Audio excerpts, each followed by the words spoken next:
Hello friends, कैसे हैं आप लोग। तो आज हम लोग देखेंगे प्राचीन भारतीय इतिहास के अंतर्गत क्लास नंबर 23, जिसके अंतर्गत हम लोग चर्चा करेंगे काफ़ी इम्पोर्टेंट टॉपिक बौद्ध धर्म से संबंधित। जो भी यहाँ पे इम्पोर्टेंट जो सेगमेंट आप लोगों को दिख रहा है, जैसे कि बौद्ध सभाएं संगीति, बौद्ध संगीतियों के प्रमुख कार्य क्या थे, त्रिपिटक कौन कौन से हैं, जातक कथाएं क्या हैं, बौद्ध शिक्षा के 3 प्रमुख केंद्र जो अक्सर एग्जाम में पूछे जाते हैं। इसके अलावा चैत्य, स्तूप विहार, आर्ट एंड कल्चर का काफ़ी इंपॉर्टेंट सेगमेंट।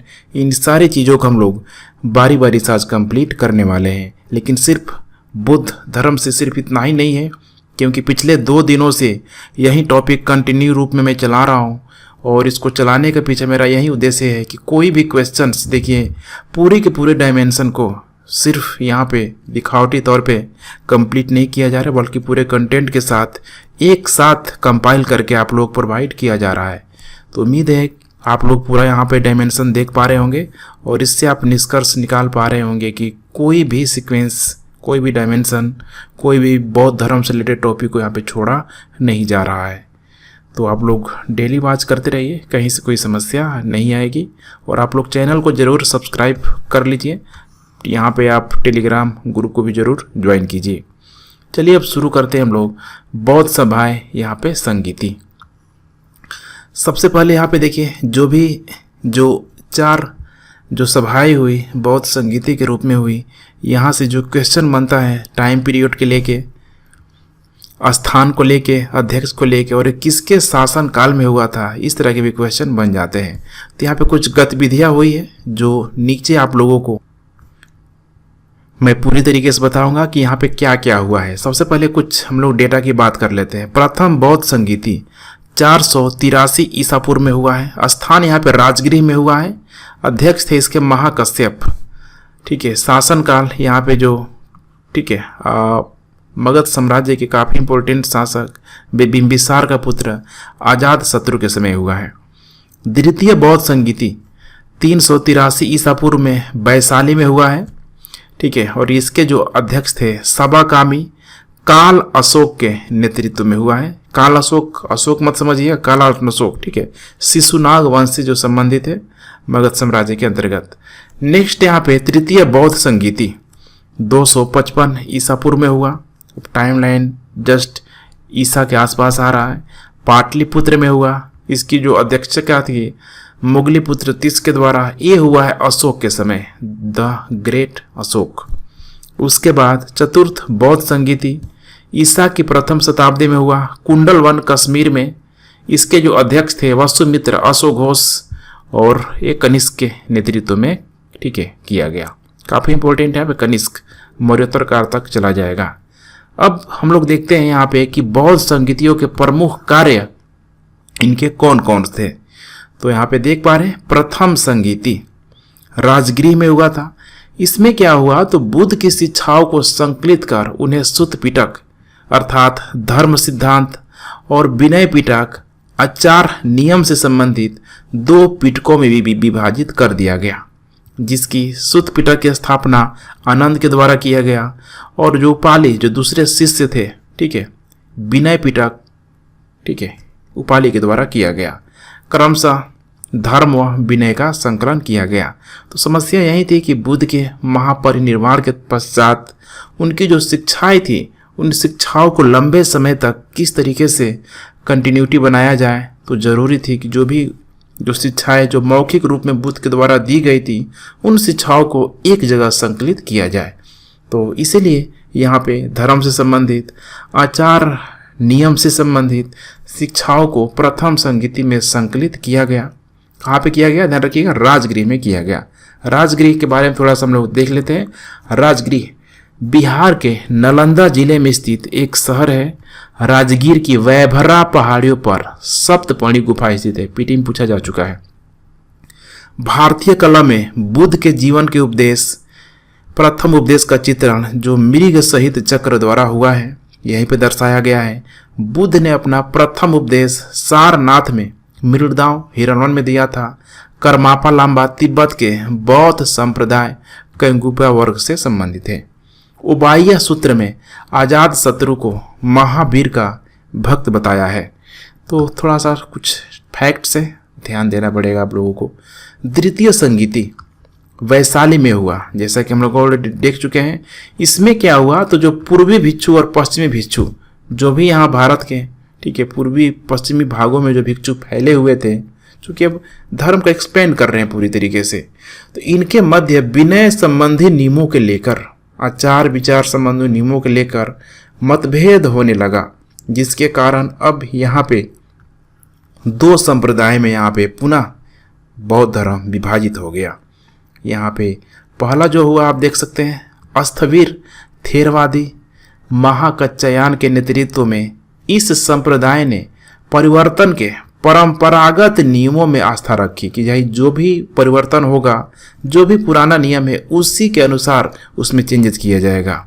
लेकिन महासंघिक में जिसका नेतृत्व महाकश्यप भी बोला जाता है, इनके नेतृत्व में इस संप्रदाय ने बोला कि परिवर्तन के साथ विनय के नियमों को, आचार विचार नियमों को भी स्वीकार किया और आगे चल के ये जो महासंघिक है ये भी 18 उप संप्रदाय में बढ़ते चले गए, जिसकी लिस्ट काफ़ी लंबी है, एग्जाम में पूछा भी नहीं जाता है।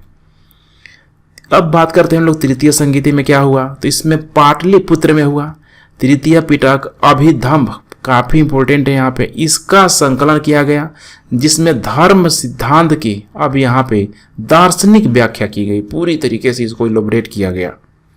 संघ में भेद रोकने के लिए कठोर नियमों का निर्माण किया गया और बौद्ध साहित्य का परामर्शीकरण किया गया। इस संगीत पर थेरवादियों का बहुत हद तक प्रभुत्व था, तो थेरवादी ये भी बौद्ध धर्म से संबंधित है। नेक्स्ट चतुर्थ संगीति कुंडलवन श्रीनगर में हो रहा है। इसमें महासंघिकों का बोलबाला हो गया।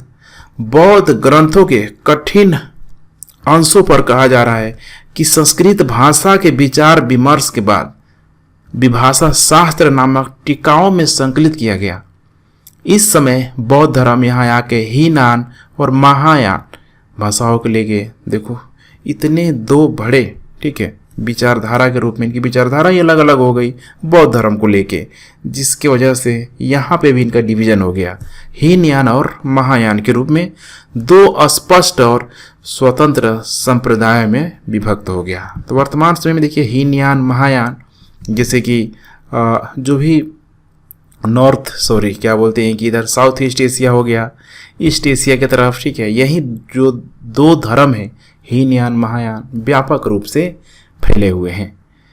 कुछ कॉमन डिफरेंस है देख लेते हैं। महायान और हीनयान में अंतर क्या है, अक्सर एग्जाम में पूछ लिया जाता है। हीनयान ने बोला गया निम्न मार्ग, महायान मतलब बोला गया उत्कृष्ट मार्ग। अंतर क्या है, तो हीनयान में दोनों बौद्ध को ही मान रहे हैं, बिना किसी परिवर्तन के बुद्ध के मूल उपदेशों को स्वीकार कर लेना। ये जो हीनयान बोले किसी भी प्रकार का हम चेंज नहीं चाहते हैं, जो भी बुद्ध के द्वारा उपदेश दिया गया ज्यों का त्यों हम लोग उसे स्वीकार करेंगे। महायान में बोला गया कि बौद्ध धर्म के कठोर तथा परंपरागत नियमों में पूरी तरीके से परिवर्तन चाहिए। हीनयान देखिए यहाँ पे मुख्य रूप से दक्षिण पूर्व एशिया हो गया, वियतनाम को छोड़ अगर दिया जाए तो, ठीक है, वियतनाम में महायान वहाँ पे हावी है, फैला हुआ है। इसका प्रचार महायान का उत्तर भारत में अधिक है। भारत के जो उत्तर वाले क्षेत्र में, उत्तर भारत नहीं, भारत के उत्तर में जैसे कि तिब्बत, चीन, मंगोलिया, जापान, उत्तर कोरिया, ये महायान मूर्ति पूजा को मान रहे हैं। उसी तरीके से हीनयान में बुद्ध को शाक्य मुनि महापुरुष के रूप में जाना जाता है। मूर्ति पूजा, भक्ति में विश्वास नहीं, साधना पद्धति कठोर होना चाहिए, मूर्ति पूजा यहाँ पे नहीं होना चाहिए, ये लोग हीनयान है। महायान वाले बोले कि नहीं, हम लोग भगवान बुद्ध को एक मूर्ति के रूप में हम लोग पूजा करेंगे। समस्या यही है, हर जगह देखिए विचारधाराओं में टकराहट हो रही है। अब जब विचारधाराओं में टकराहट हो रही है तो स्वाभाविक है कि लंबे समय तक उसे कंटिन्यू नहीं किया जा सकता है। हीनयान ने साधक को व्यक्तिगत निर्वाण की प्राप्ति बताया कि भाई पहले अपने आप की निर्वाण की प्राप्ति करो, मोक्ष की प्राप्ति करो, उसके बाद दूसरों को होगा। यहाँ बोला गया कि एक बृहद स्तर पर बोला गया कि समस्त संसार को यहाँ पे प्रयास रहेगा कि पूरी तरीके से मुक्त कराया जाए, कि अर्थात निर्वाण की प्राप्ति किया जाए। आगे चल के यही जो हीनयान है कालांतर में दो भागों में बट गया, जिसे कि वैभाषिक और सौत्रांतरिक। कालांतर में महायान में भी दो भागों में बट गया, जैसे शून्यवाद नागार्जुन द्वारा, विज्ञानवाद मैत्रेय के द्वारा। नेक्स्ट, हीनयान में ध्यान योग का महत्व है। महायान करुणा प्रधान है, यहाँ पे बोधि सत्व का लक्ष्य है। हीनयान में आत्मा एवं पुनर्जन्म में यह विश्वास नहीं करता है, और यहाँ पे देखिए आत्मा एवं पुनर्जन्म में महायान विश्वास करता है। इसकी जो भाषा पाली है, इसकी भाषा ठीक है, महायान की भाषा संस्कृत है। हीनयान में ध्यान आदि साधनाओं पर अधिक जोर दिया गया है। महायान में बुद्धों की पूजा का विशेष वर्णन मिलता है। तो कुछ मिला के कॉमन डिफरेंस था। ध्यान रखिए एग्जाम में काफ़ी बार इसको पूछ लिया था, इवन यूपीएससी भी पिछले बार प्रश्न यहाँ से बनाया था। नेक्स्ट, वैभाषिक मत की उत्पत्ति मुख्य रूप से कश्मीर में हुई। वैभाषिक मत के प्रमुख आचार्य हैं धर्मत्रात, घोषक, बुद्धदेव और कसुमित्र। सौतांत्रिक संप्रदाय सुत्त पिटक पर आधारित है। कुछ शब्दावली है, कुछ फैक्ट है यहाँ पे। शून्यवाद के प्रवर्तक नागार्जुन है, जिसकी प्रसिद्ध रचना माध्यमिक कारिका है। बहुत ही इंपॉर्टेंट है, कितने बार एग्जाम में पूछा जा चुका है। नागार्जुन कनिष्क के दरबार में एक महान विभूति था, बहुत फेमस नाम है नागार्जुन। उसने अपनी पुस्तक माध्यमिक कारिका में सापेक्षिक सिद्धांतका को ठीक है रिलेटिव थ्योरी के रूप में प्रस्तुत किया। नागार्जुन के अतिरिक्त इस मत के अन्य विद्वान थे चंद्रकीर्ति, शांतिदेव, शांति रचित, आर्यदेव आदि। चीनी मान्यता के अनुसार नागार्जुन ने चीन की यात्रा कर वहां बौद्ध शिक्षा प्रदान की थी। नागार्जुन की तुलना इसीलिए मार्टिन लूथर से एक लॉजिकल थिंकर के रूप में, एक लॉजिकल फिलोसफर के रूप में जाना जाता है। फेनसांग ने उसे संसार की 4 मार्गदर्शक शक्तियों में से एक है कहा। उसे भारत का आइंस्टीन भी कहा गया। काफी फेमस क्वेश्चन है, भारत का आइंस्टीन नागार्जुन। थेरवाद के महत्वपूर्ण पंथ सर्वास्तिवाद की स्थापना राहुल भद्र के द्वारा की गई। विज्ञानवाद, योगाचार संप्रदाय की रचना मैत्रेय अथवा मैत्रेयनाथ ने किया। असंग तथा वसुबंधु ने इसका आगे चल के वसुबंधु ने चल के आगे इसका विकास किया। नेक्स्ट, त्रिपिटक काफी इंपोर्टेंट है, ध्यान रखिएगा। बौद्ध साहित्य को त्रिपिटक कहा जाता है। यह पाली भाषा में रचित है। सबसे पहले तो इसका लैंग्वेज जान लीजिए। बुद्ध के महानिर्माण के पश्चात उनकी शिक्षाओं को संकलित कर 3 भागों में बांट दिया गया। जब उनको महानिर्माण की प्राप्ति हो गई तो उनकी जो भी शिक्षाएं थी, क्या किया जाए, कैसे लोगों तक जो लक्ष्य था बुद्ध का पहुंचाया जाए, तो जरूरी था कि भाई इसको मौखिक से क्रमबद्ध रिटेन किया जाए। त्रिपिटक बौद्ध ग्रंथों में सर्वाधिक महत्वपूर्ण है। अब देखते हैं बारी बारी से। पहला है यहाँ पे विनय पिटक, ठीक है, संघ संबंधी नियम तथा आचार की शिक्षाओं से संबंधित है। विनय पिटक में कहा जा रहा है कि संघ संबंधी नियम तथा दैनिक जीवन संबंधी आचार विचार, निधि विशेषों आदि का संग्रह है। और विनय पिटक की अठ कथा कुरुंदी है, काफी इंपॉर्टेंट है कुरुंदी। उसी तरीके से यहाँ पे सुत्त पिटक धार्मिक सिद्धांत से संबंधित है। इसमें महात्मा बुद्ध के नैतिक एवं सिद्धांत संबंधित प्रवचन संकलित है, अर्थात इसमें बौद्ध धर्म के सिद्धांत एवं उपदेश संग्रह है। सुत्त पिटक की अठ कथा महाअठक तथा सुत्त पिटक को प्रारंभिक बौद्ध धर्म का इनसाइक्लोपीडिया भी कहा जाता है। तो काफी इंपॉर्टेंट है, ध्यान रखिएगा। सुत्त पिटक को इनसाइक्लोपीडिया, जो कि इसमें ठीक है पूरी तरीके से रिलीजन थ्योरी के रूप में मौजूद है। नेक्स्ट, फिलोसफर थ्योरी के रूप में अभिधम्म पिटक। 8 कथाएं त्रिपिटकों के भाष्य के रूप में लिखी गई है। अभिधम्म पिटक की 8 तथा मूल रूप से सिहली भाषा में है और बौद्ध ग्रंथों में संस्कृत का प्रयोग अभिधम्म पिटक से शुरू होता है। अभिधम्म पिटक में मूल ग्रंथ धम्म संगड़ी है। ये था पूरा त्रिपिटक के रूप में, ध्यान रखिएगा, ठीक है। त्रिपिटक है यहाँ पे, और यहाँ जैन धर्म में त्रिरत्न के रूप में मिल जाएगा। बहुत थोड़ा सा अंतर है, ठीक है। एग्जाम में बहुत ध्यान देना पड़ता है वरना गलती करके आ जाएंगे, ऑप्शन में दिया रहता है। नेक्स्ट, जातक कथा है, बहुत सिंपल है।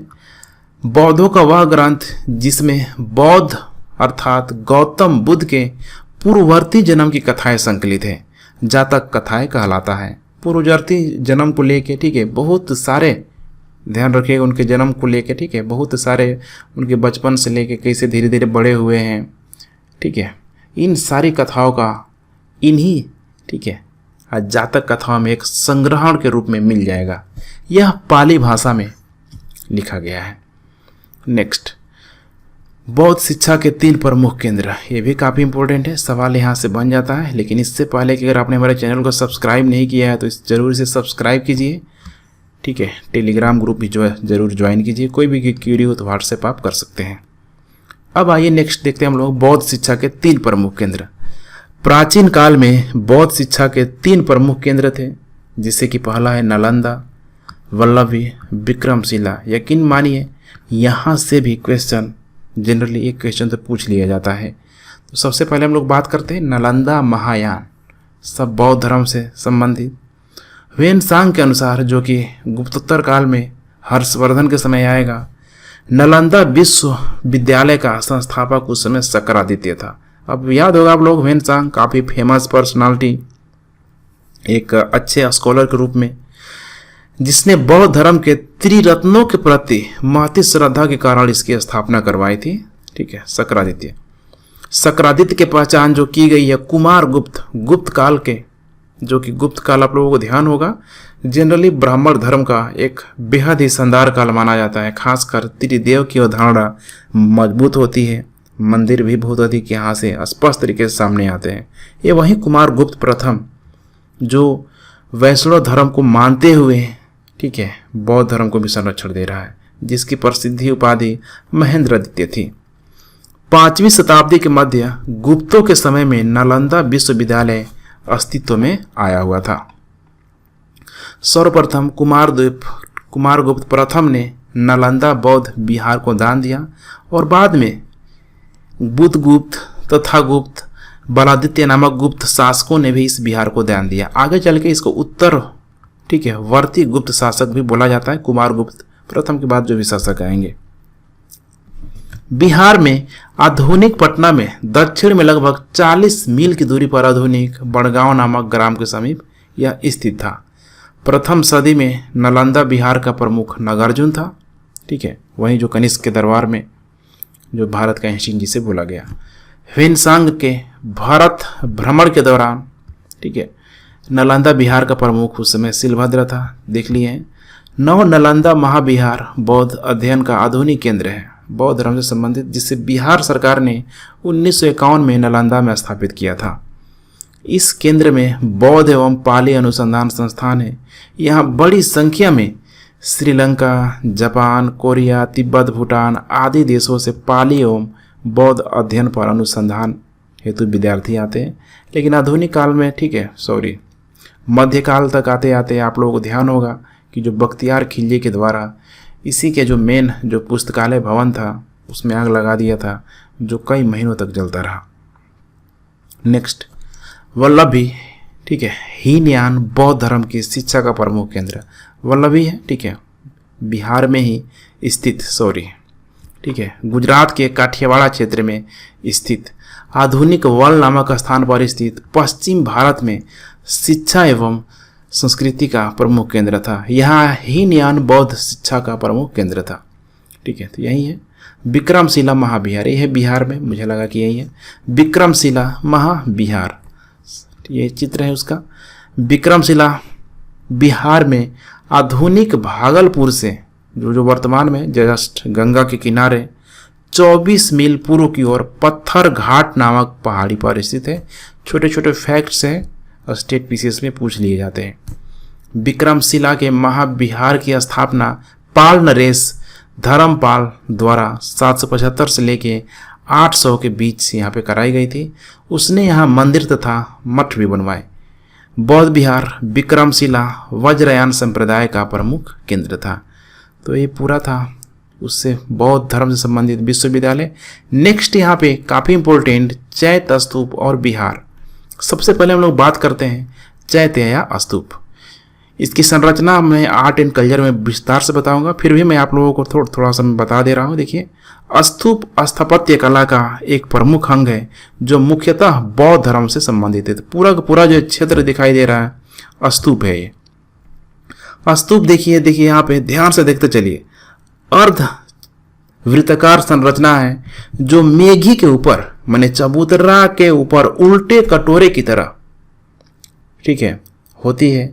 इसे अर्धवृत्त को अंड कहा जाता है। यही प्रक्रिया ये जो है अर्धचंद्राकार, इसे अंड बोला जाता है।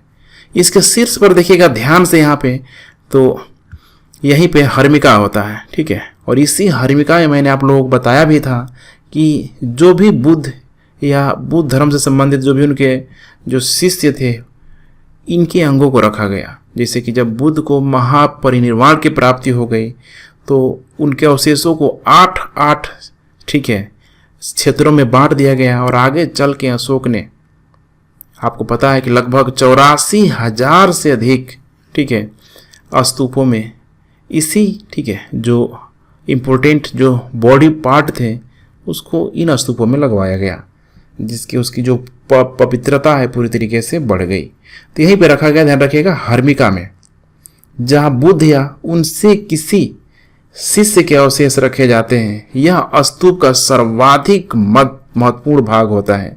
इसे देवता का निवास स्थान भी माना जाता है। अब इसके जस्ट ऊपर देखेंगे, यहाँ पर 3 छत्रक लगा है। हर्मिका के मध्य में एक यष्टि लगी होती है जिसके शीर्ष पर 3 छत्र होते हैं। देखिए 3 ही हो गए। हर एक स्तूप में आप इसकी संख्या अधिक नहीं देख पाएंगे, हमेशा आपको 3 ही दिखेगा, 1 2 3, जो श्रद्धा, सम्मान और उदारता का प्रतीक है। मेघी के चारों ओर घूमने के लिए देखिए यहाँ पे यही है, इस चीज के चारों ओर घूमने के लिए प्रदक्षिणा पथ होता है।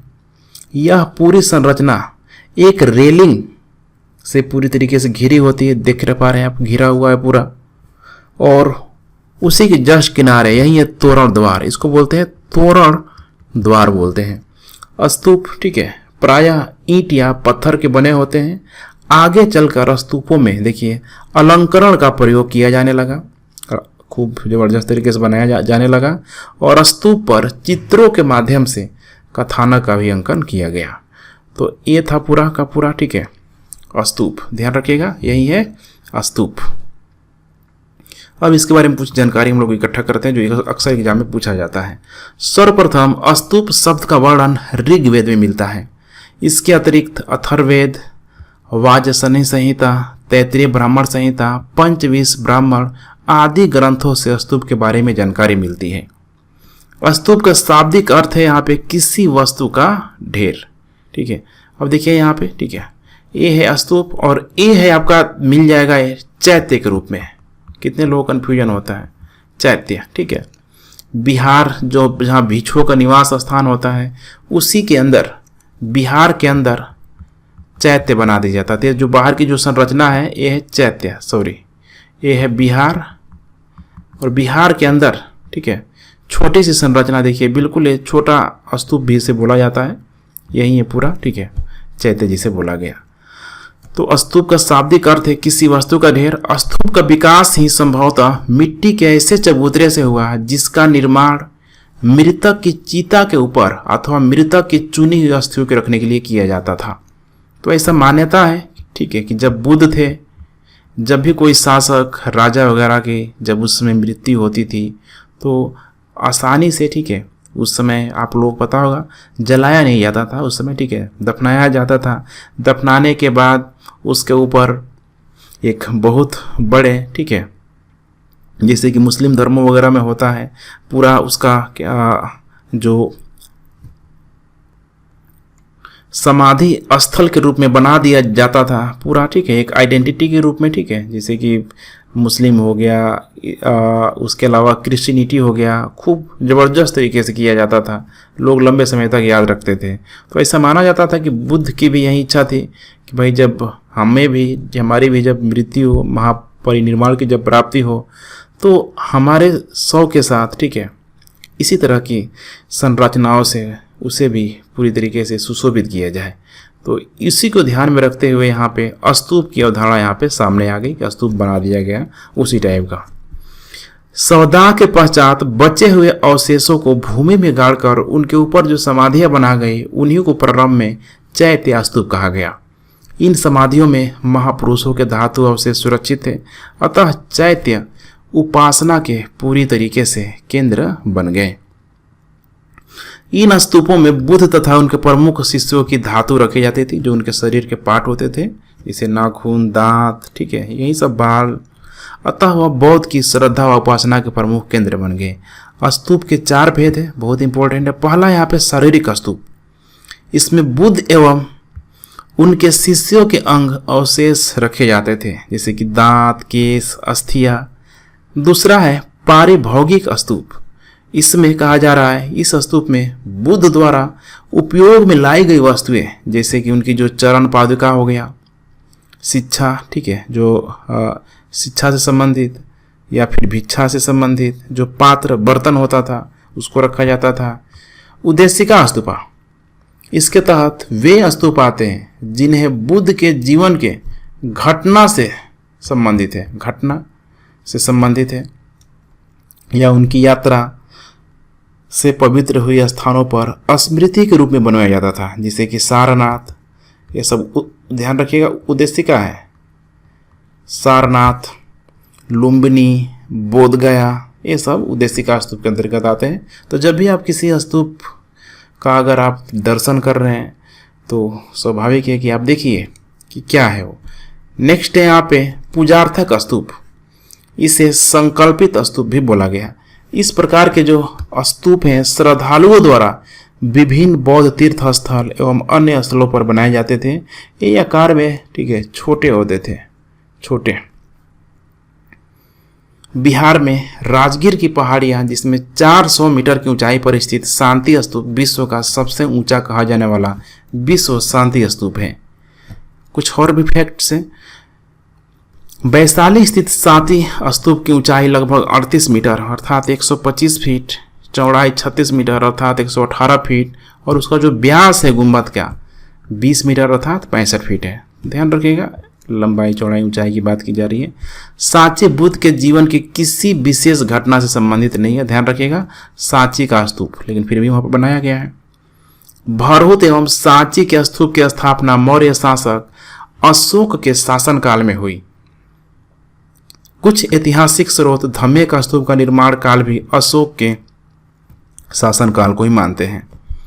भरहुत, सांची एवं धम्मेक स्तूप के निर्माण क्रम निर्धारित करना संभव नहीं है कि पहले कौन बना, इस तरह के क्वेश्चन बन जाते हैं, ध्यान रखिएगा। अमरावती स्तूप का निर्माण सातवाहन शासकों के समय हुआ, काफी इंपॉर्टेंट है यहाँ पे। सातवाहन शासकों में सिमुक वगैरह का, ठीक है, नाम आप लोगों ने कहीं सुना होगा। हीनयान अवस्था का विशालतम एवं सर्वाधिक विकसित शैलकृत चैत्यकृत कार्यालय में स्थित है। भारत में निर्मित स्तूपों का अवरोही कालक्रम है, जैसे कि सांची, भरहुत, गया, अमरावती, सारनाथ, नालंदा, अजंता, एलोरा और बाकी गुफाएं। अब लास्ट हम लोग बात कर लेते हैं विहार क्या होता है। तो जैसा आप लोग पता है, इसी बिहार से, विहार, ठीक है, बिहार राज्य की उत्पत्ति हो गई, बिहार बन गया। तो चैत्य गृहों के समीप जहाँ पर स्तूप चैत्य होता था, उसी के समीप भिक्षुओं के रहने के लिए आवास बनाए गए, जिन्हें बिहार कहा गया। तो आप देख सकते हैं पूरा का पूरा जो पहाड़ी जो भाग होता था, नेचुरल देख रहे हैं, इन्हीं, ठीक है, पहाड़ियों को काट के भिक्षुओं को रहने के लिए निवास स्थान बिहार बनाया गया। कालांतर में बौद्ध ने इसे अपनी संघ पद्धति में अपना लिया। बौद्ध बिहारों की सर्वाधिक संख्या जुन्नैर नामक, बहुत इंपॉर्टेंट है, जुन्नैर नामक स्थान पर है। प्रसिद्ध बौद्ध ग्रंथ महावंश के अनुसार मौर्य शासक अशोक ने पाटलिपुत्र में अशोकाराम विहार को निर्मित करवाया था। इस विहार का निरीक्षण इंद्रगुप्त नामक, ठीक है, थेर भिक्षु के निरीक्षण में कराया गया था। तो कुल मिलाकर फ्रेंड्स यही था बौद्ध धर्म से संबंधित, ठीक है। आज का जो भी डायमेंशन था मैंने पूरा कर लिया। एक क्लास और बचा हुआ है, वो भी काफ़ी इम्पोर्टेंट है, उसे भी हम लोग कल कंप्लीट कर लेंगे। तो ठीक है फ्रेंड्स, लेक्चर पसंद आ रहा है तो प्लीज़ शेयर करते रहें। And thanks for watching, God bless you.